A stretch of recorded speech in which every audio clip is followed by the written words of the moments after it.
So I got a Walking Dead theory going on of who did Negan killed at the end of season 6. And I obviously think that the theory that has been going on, who did Negan killed, was Glenn. Why did I say that? Because if you look at the comics, if you read the comics, eeny, meeny, miny, mo. I even saw the AMC video, the theory of this, it's still Glenn. Sawyer7 Mage, however, said it was Abraham because he wasn't in the comics, but I'd still say it's Glenn because of, they proved it, in fact, throughout the theory of how he's walking back and forth with the bat. You know, it's literally numbered 1 through 11 because there's 11 people. And he miscounted it. Since Glenn was on the very far side right, he was the one that got hit with the bat.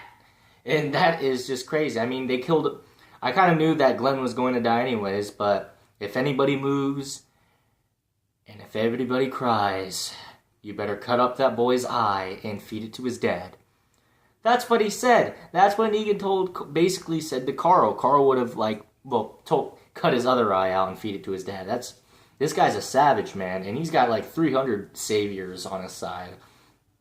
Now, also, the only way to defeat Negan that she's dead. The only way that Rick could possibly defeat Negan right now, they're going to need that 2/3 of the Horde. Okay, you guys remember the Horde, right? Well, they only killed off 1/3 of it. And 2/3 got split up. So they're going to somehow need to bring that Horde back to Alexandria because they are way outgunned. They are way outnumbered. Now there's basically 10 guys in the group. Plus, I think Alexandria, I can't remember what happened in Alexandria. I think there's a total of 16 or some. I don't know. Total. But all the warriors basically got captured. All the best guys in the group. And pretty much, I don't know, man. If the governor was still alive, they would have probably, the governor and his group, if Michonne didn't bother to attack the governor in the first place by cutting his eye out with the samurai sword, they could have possibly had an alliance. And they could have used that alliance to spread east and eventually go to not New York, go to Washington, D.C. That would have been awesome. That would have been awesome to see, Ramirez Caesar, Rick, Shane I don't know why they had to kill off Shane in the beginning because that guy was a big asset to the group. And, they pretty much fought over Lori. They fought over some girl. That's the reason why they fought. And I was like, geez, man, you're going to need all the help you can get.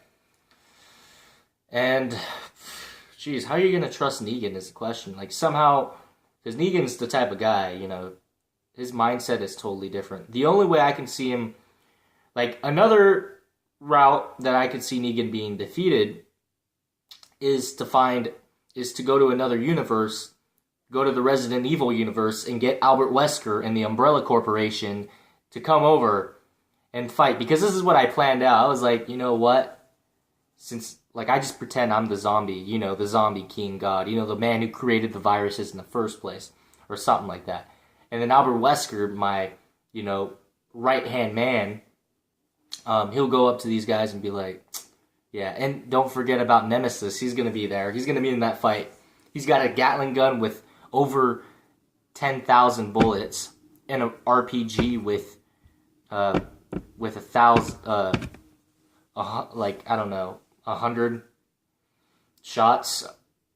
And so, pretty much, yeah, you pretty much need to get the Resident Evil universe onto here. I mean, Negan would, for someone who's crazy like Negan, man, he wouldn't be nearly as bad as Albert Wesker, because Albert Wesker, man, is a vampire, man.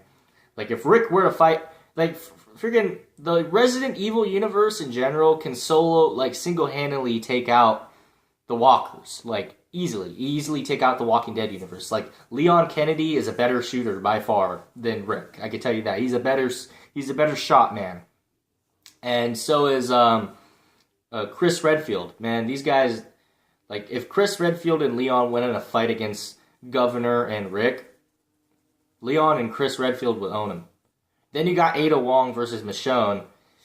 Now, I'd say Ada would win, like, skill-wise, but Michonne has the, you know, if you take away the gun from, shoot, I think Ada's pretty weak without the gun. I'm not, she does this cartwheel kick that could probably kick the sword away from Michonne.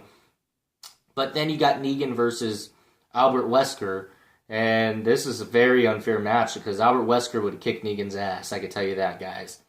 Like, I don't even think Negan's baseball bat can nearly touch him. Like I bet Albert Wesker would break the bat with his force palm, because he does that. He has a force palm. Like, it's somehow when he pushes somebody with his palm, they fly. They literally, boom!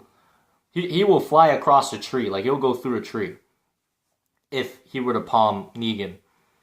And the Saviors would probably look at Wesker like he's a god, like he's a vampire god. And plus, the viruses in Resident Evil are far worse than the virus that's happening in The Walking Dead. The T virus in general is probably worse than the Walker virus, in my opinion. I mean, it spreads faster. They actually run. But the Plaga was probably my favorite one, though, so far.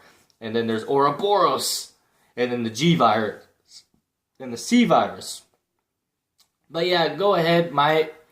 But realistically, guys, I think the only way that Rick could possibly defeat him is to bring in the Horde. But they also gonna have to, rather than form a trade, which is kind of stupid with the other group, the group that's being raided by Negan.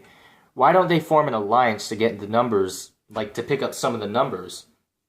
Because I mean, they got food on their side. You know, Jesus's group.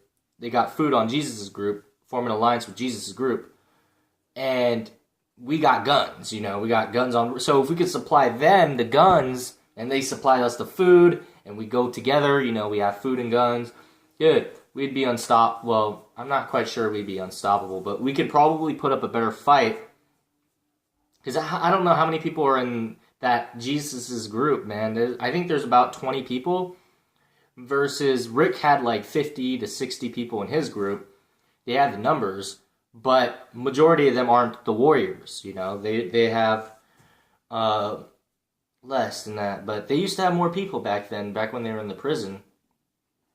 But they could have gotten more people if friggin', you know, Shane was alive, Governor was alive, and Woodbury. Like, imagine if the prison formed an alliance with Woodbury.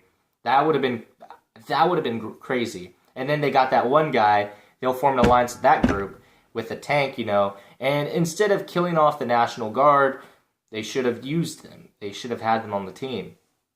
Like, I'm that kind of person who would be like, I would do whatever I can, like, fighting would be the last resort, like, fighting people in general, which I don't understand why these people are savages. All they want to do is take things. Like, geez, how many years has it been since the virus even started? Why don't we share what we could do? We could build an alliance. We could work together and fight walkers together. We could take back the world, possibly.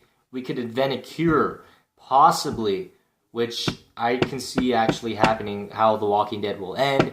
There will be some kind of, you know, like I Am Legend, or at least World War Z, where they have a vaccine. I think it'll start out like that. It's going to start out like World War Z, where they find a vaccine. They're going to inject each other with it, with Judith's blood, or some, like, at least the baby that was born after after the apocalypse. They can inject themselves, and then they can be cured from the virus, basically, when they're not bitten. I don't know if it's gonna work for people who are already bitten. I mean, I think it can work for people who just got bit, but when they already turned, there's like, how do you cure someone who's already dead? You guys get what I'm saying? But yeah, go ahead, drop me a like if you haven't subscribed. This is JJ Diuccia, and this is the end of my video.